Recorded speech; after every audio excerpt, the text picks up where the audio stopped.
Primeira discussão. Encerrada a primeira discussão.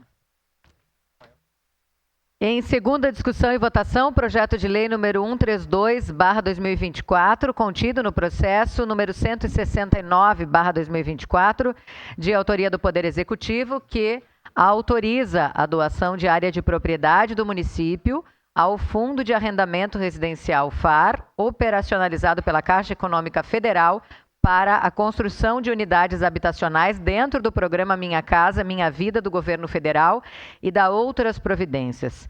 Relator ad hoc, vereador Lucas Dil, com a palavra o relator. Presidente, peço a dispensa por já ter sido lido em sessão anterior. Dispensa concedida. Obrigado. Em discussão. Peço a palavra. Com a palavra, vereador Wagner Petrini.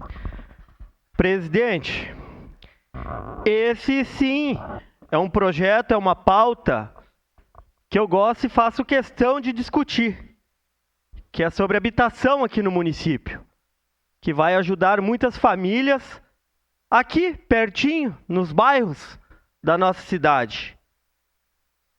Essa votação de hoje sim é importante.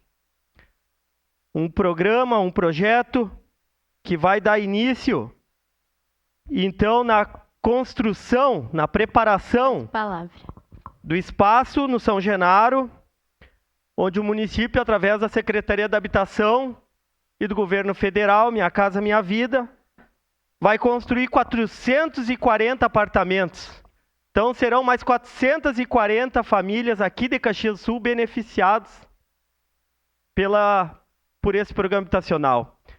E esse projeto de hoje, então, ele autoriza o município a doar essa área ao FAR, que é de responsabilidade da Caixa Econômica Federal. E sobre o projeto de antes, já adiantando, também é para esse projeto do Minha Casa Minha Vida, onde é uma simples alteração que a lei do Caxias Minha Casa determinava um espaço de 7 metros entre os prédios, e para que o município consiga atender essa demanda da Caixa Econômica Federal, vai diminuir essa distância para 5 metros entre as torres. 5 metros. Então, é um projeto importantíssimo. A habitação tem o prazo agora no mês de agosto para executar, então,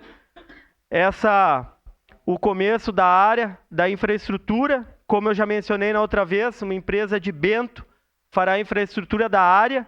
E assim que iniciar as obras, a Prefeitura de Caxias do Sul estará autorizada a anunciar as 440 famílias contempladas pelo programa Minha Casa Minha Vida. Era isso, presidente.